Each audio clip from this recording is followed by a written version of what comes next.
following is an exclusive presentation of the Yes Network.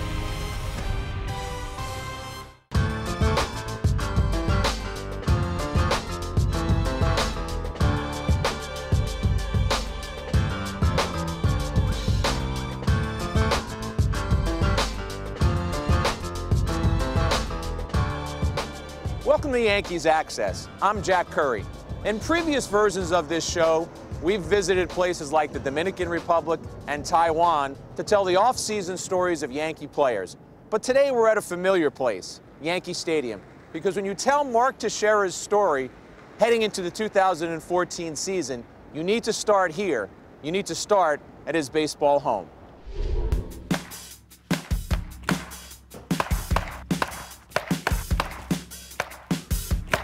There it is. You got to end on that one. Thanks, Steve.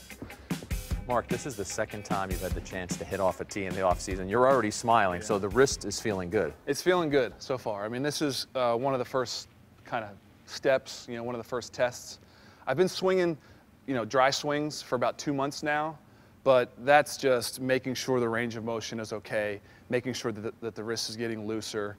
Once I'm actually on a tee and I want to hit the ball against the back wall with some force, take a full swing, that's a good first test. And when you get to spring training, you've already told us that you're not in a rush to play in that first game. You're thinking more early March because there's no reason to rush your way back. I'd like to take a week of doing simulated games and then, kind of progress up to playing full games first week of March. Are you nervous at all? Is there a part of you that has some trepidation heading into this season? Of course. Right now, I'm 6 months out of surgery. Will I be 100% day one? I hope so. But even my doctor said it's going to keep getting looser, keep getting stronger. That's just the way surgery goes. That's just the way it is. And so, yeah, I'm a little anxious about how exactly I'm going to feel.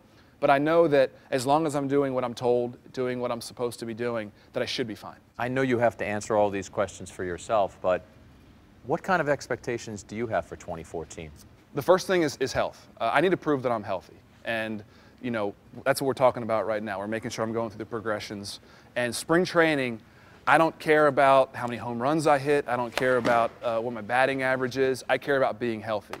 Once I'm healthy and I know that I don't have to worry about my wrist anymore, then I worry about my swing. And if I'm healthy, then I need to be a 30 home run, 100 RBI, Gold Glove. That's what I need to be for my team. And so the health is first. The productivity is going to be second. You've mentioned that before. I'm a 3,100 guy. I'm a Gold Glove guy. The Yankees didn't have that last year. They didn't have you. You only played 15 games. Does it motivate you to say, I got to get back out there? This team was lacking a big piece, being you. I need to get back out there and be that contributor. Absolutely, and that's the drive. I mean, last year was tough for so many different reasons. We didn't make the playoffs. We went through 10 different lineups, 100 different lineups, whatever it was. And I knew that if I could be in there hitting 3, 4, 5, driving in runs, hitting home runs, playing good defense, I knew that my team would be a little better off for it. So it's really tough as a team and it's tough individually. Just sitting down and being in a cast for 3 months and just sitting there doing nothing was very difficult. So I think this season's going to be a lot more fun for everybody. You mentioned not making the playoffs. In your first year as a Yankee, you win a World Series. Things couldn't have been better, but haven't been able to win a World Series since then. What needs to happen for the Yankees to get back there and win another one? It's a complete team thing. I look back at every good team I've ever been on since Little League. In baseball, you don't have one guy that can carry a team. This isn't basketball where LeBron James or football where Peyton Manning can just take you to a Super Bowl or to an NBA championship. Baseball, we need to have a team game. So that means that the guys we've brought in, the new guys we've brought in are going to have to make contributions.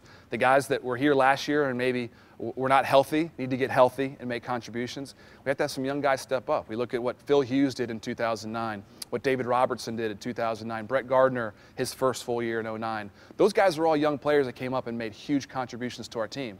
We don't know who those guys are going to be this year, but it needs to be a team game. When you look at the roster that will be assembled and is going to be out on the field, what kind of thoughts do you have? I really like our team. I love playing the underdog role. I don't know what it is. Maybe my years in Texas, we got beat up a lot. We lost a lot of games. And sometimes it's fun going into Yankee Stadium when you're in last place and winning 2 out of 3 or sweeping the Yankees. So playing the underdog role is actually fun for me because we've always been expected to win it all every year I've been here. So I'm gonna relish that, and I hope that the guys that have that are on the team now and the guys that we've brought in understand the difference, because when you've won every single year and made the playoffs every single year, you start thinking just about the World Series, and you can kind of start losing focus of every single game. Well, we didn't make the playoffs last year. We need to get back to the playoffs first and foremost. So every single game counts. Every single game is very important. We're not talking about having the best record in baseball or home field advantage. We're talking about making the playoffs. That's the first step. And I like that. I'm going to like that mindset for our team this year. Do you think that's a message that needs to be reinforced in spring training? And if so, will you be one of the veterans who will reinforce it? Absolutely. I'll say it, because we do it all the time. And I'm not going to say that it's just the media, because the players do it too. But the media comes out and says, well, the Yankees don't win the World Series, it's a complete disaster. Well, of course it is. Of course we want to win a World Series. But let's not focus on the World Series. Let's focus on winning the division. Let's focus on beating the Red Sox 2 out of 3. Let's focus on winning this game against Tampa Bay, or going up to Toronto, which is a very tough place to play, and winning that series. If you focus just on the World Series, sometimes you lose that grip of every single game is important.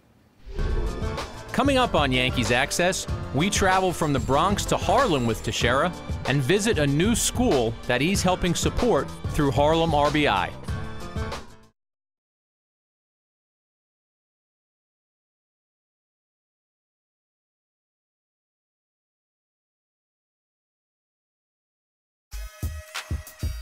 Welcome back to Yankees Access.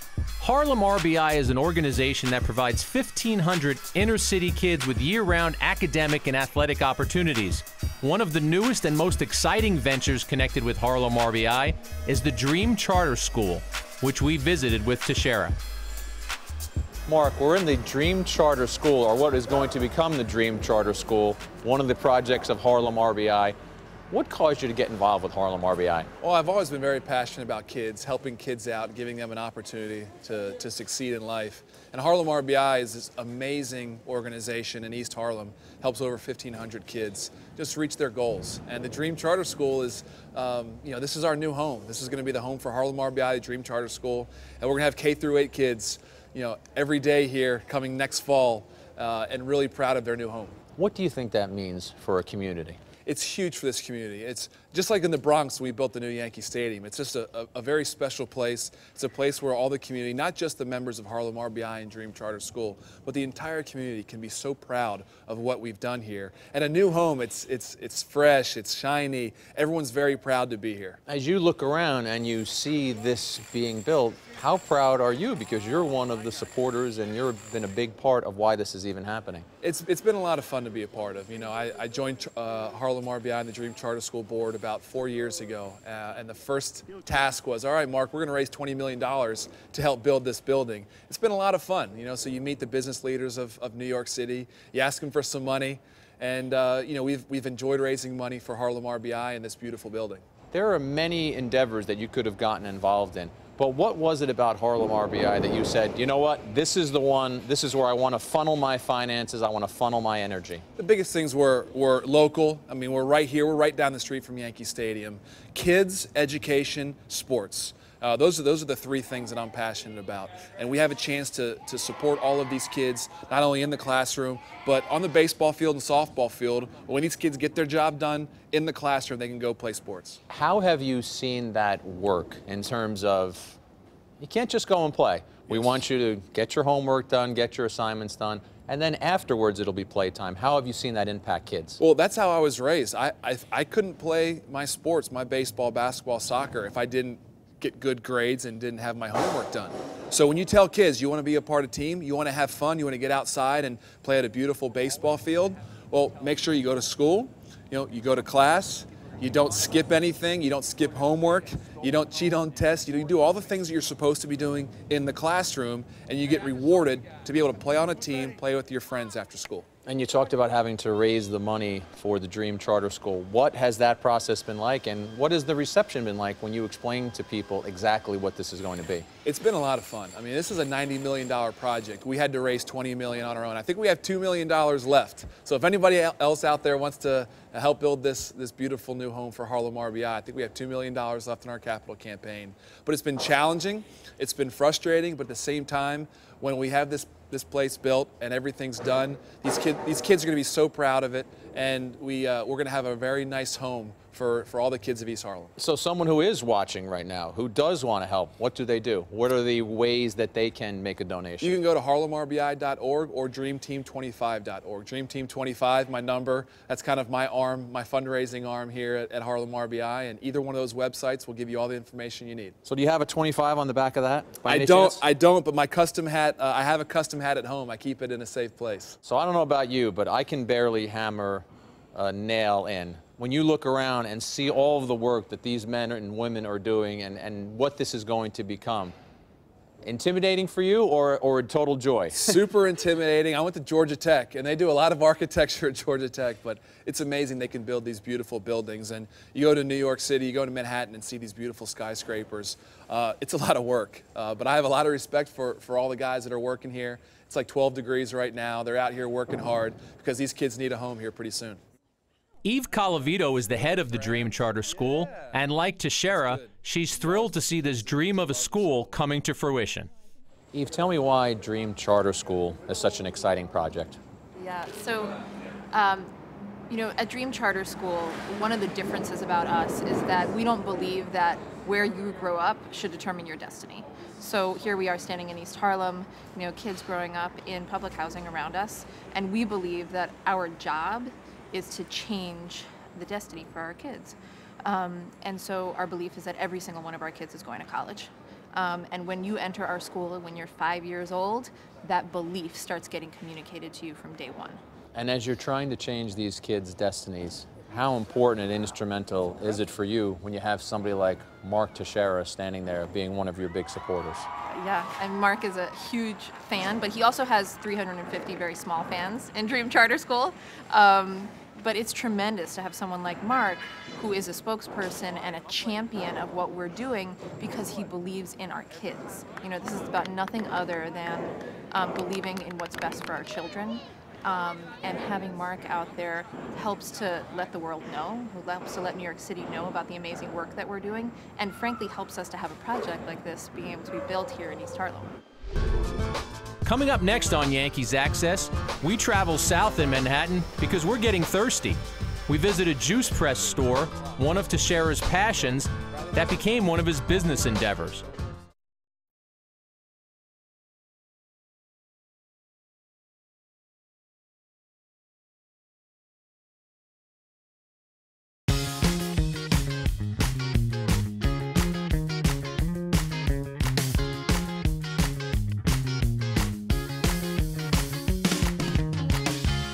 Mark, we've moved down to 22nd Street and we have the team uniform on here, Juice Press. I remember a couple of spring trainings ago in Tampa, I watched you ripping open these boxes and pulling out these bottles, and I said, what is that? And you said, Juice Press. Tell us what it is and why you love it so much. So I've been making homemade juices since 2002, since my rookie year.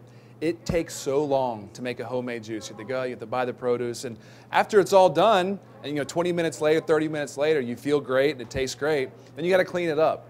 So I found Juice Press here in Manhattan, and 2 years ago we had 2 stores. I loved the product, loved the taste, loved how it made me feel. So I decided to invest in the company, and here we are 2 years later. We have 14 stores. What is it about this product that makes you feel good, makes you feel better, and that as a professional athlete, you feel you want to have it on your menu? Well, as a professional athlete, it's very important what I put in my body, and I've always been very conscious what I eat. What I've also realized is when you're snacking, sometimes you make really bad decisions snacking. You can prepare a meal, you can spend the time, sitting down at a great restaurant and make good decisions. But when you're on the road, when you're moving a lot, when you have a lot of stuff going on during the day, you snack a lot. And I would rather take a green juice, take something that's very healthy for me, all organic, completely raw. We have the best stuff on earth here at Juice Press. I'd rather put that into my body than some sort of packaged snack when I'm on the run.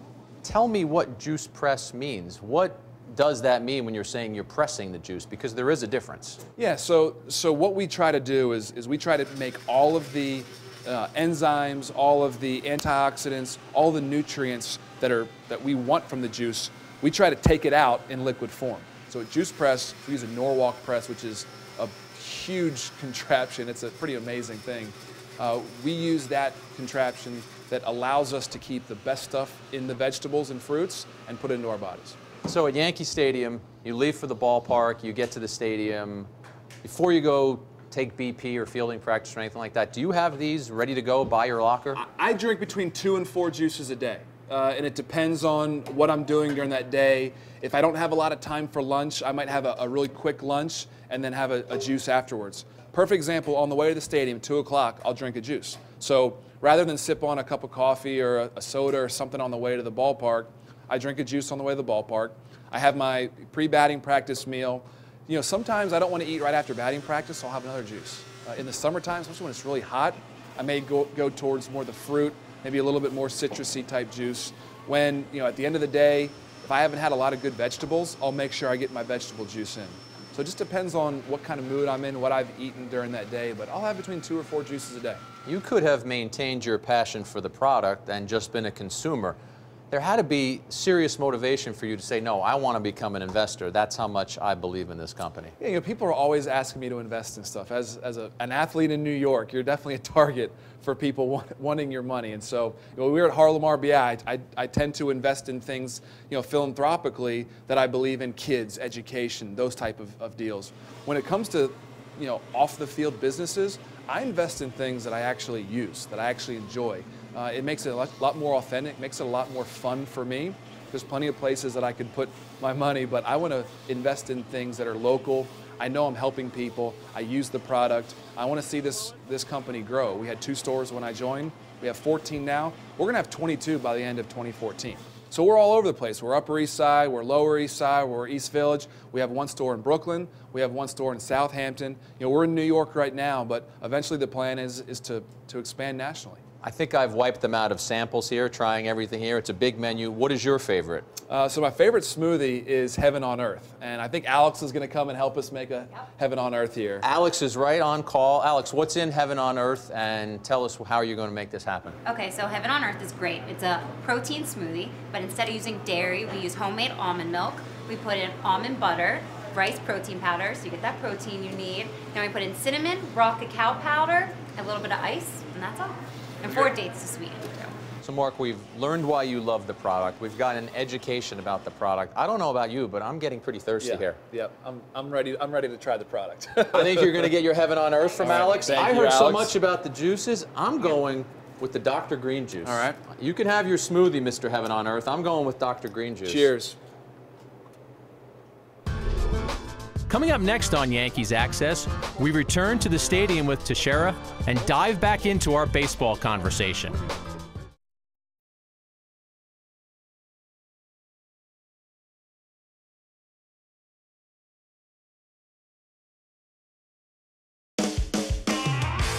Welcome back to Yankees Access.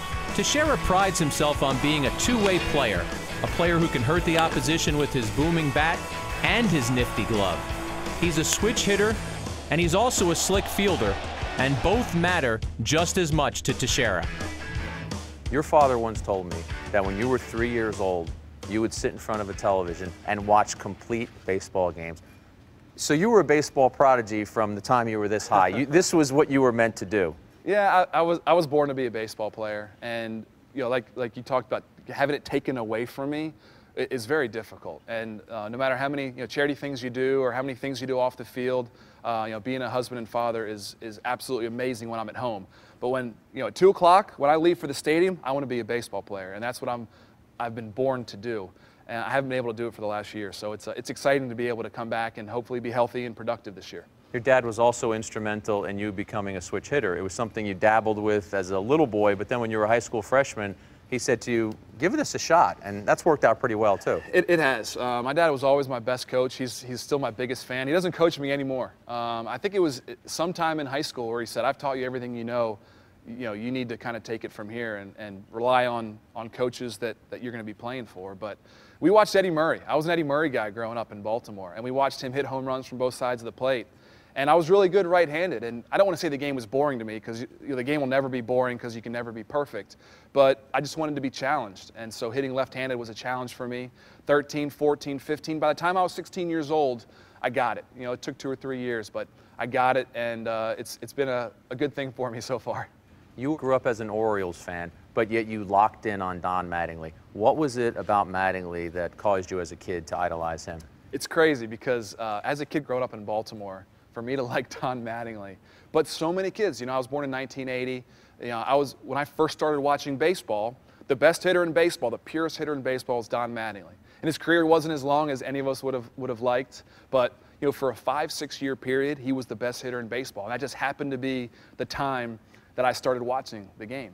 And the pinstripes, the way he played first base, you know, he was just a classic ball player, and I was drawn to that. I love the fact that you had a Mattingly poster in your bedroom, and even after you left your parents' house, and I think a plastic frame was sort of hanging off the poster, you would not let your parents take that poster down. They wanted to spruce up the place, turn it into a nice guest room. You would not let that happen. As long as I was coming back home and sleeping in that bed, I wanted it to be my old room, you know, and remembering what it was like just to be a kid and playing the game and appreciating what those guys did. I remember I had a Mattingly poster, a Will Clark. I used to love Will Clark's swing. Something about those left-handed guys with sweet swings. I just love watching those guys play. And as a big leaguer, before I had kids, you know, I would just kind of go home and sit in my room and kind of hang out and sleep there when we played the Orioles. You know, once we had kids and it started getting a little bit more difficult, but I would go there and I'd be playing the Orioles that night, but looking at my old posters and in my bedroom and remembering that I was a kid once and now I'm getting to play this game. When we talk about Mattingly, another thing that jumps out is defensive excellence. And you are a guy who takes a ton of pride in your defense. When did that begin? Because a lot of kids, I just want to hit. I just want to get up there and swing. But you put a lot of time and a lot of effort and are very proud of your defense. You know, it was a combination of switching positions in the big leagues. I was a third baseman in college in the minor leagues. And I got to Texas. Hank Blaylock, all-star third baseman, was there as a young player, and he was better than me at third. He just was. So they said, Mark, if you want to play, you need to learn how to play first base, the outfield, and you're going to DH every now and then. When I got to first base, I realized how much fun it was. You know, I'm touching the ball at least once an inning. I'm making plays. I'm fielding bunts. I'm getting to talk to guys. I'm at first base. I remember very vividly, we're playing San Francisco in an exhibition game in San Fran. And I'm at first base, and Barry Bonds walks, of course, and he gets to first base. And here I am, a rookie, and I'm like, I'm standing next to Barry Bonds. This is cool. If I'm playing outfield or third base, you don't get those interactions. And so because I enjoyed it, I wanted to be really good at playing first. And I understood that, you know, Buck Showalter told me as a young player, I know you're going to make mistakes, but you can be a Gold Glove first baseman. I was never going to be a Gold Glove third baseman. I just wasn't. And so, you know, when he told me that, it just made me realize that, hey, this could be something that I can be really good at. And I ended up working hard and, you know, won a couple Gold Gloves. One thing you do, I think, more than any first baseman in baseball is you play keep away almost with the ball. When you get a ground ball to first base, you're not interested in the 3-1, as we would put it in our scorebooks, from the first baseman to the pitcher. You're 3-U, unassisted. Yep. Explain why you just want to hold on to that ball and not have the extra transaction. So early in my career, I had, you know, it happens once or twice a year where you throw a perfect ball to the pitcher, hits him right here, and he drops it. He's either looking at the, you know, looking at the base, he's, you know, distracted or kind of stutter steps and drops it. If we ever lost a game because of that play, and I could have just, you know, hustled over there and taken it myself, I don't know if I could handle that. So early on, it happened a couple times. I said, that's it. If I can get to first base, I'm just going to run over there myself. Makes it more fun. I play like a game of how fast can I be over there, and you have like a Carl Crawford or someone that can burn down the line. He hits me a ground ball, and I sprint over there, and I'm like, all right, I'm faster than Carl. he had to run a lot further than I did, but I still beat him there. When you look at your career numbers and where they stand now with other switch hitters and other first basemen in history, do you ever allow yourself to think about things like the Hall of Fame? It's so far away. I need to have those 4 or 5 healthy years. And if I do that, then we'll have a conversation in 5 years. But right now, this game will humble you really quickly if you start thinking about the Hall of Fame or anything like that. And I just want to help my team win. You know, I'd love to win another championship, and that's why we play. But I know if I'm a middle-of-the-order hitter, you know, playing good defense, whatever team I'm on, I'm going to help them win. Mark Teixeira has accomplished a lot in his career and a lot with the Yankees. But Teixeira said he still has more goals that he wants to achieve and more memories that he wants to create. In order to make that happen, Teixeira has to stay healthy. If he can stay healthy and produce, both the Yankees and Teixeira will be happy. For Yankees Access, I'm Jack Curry.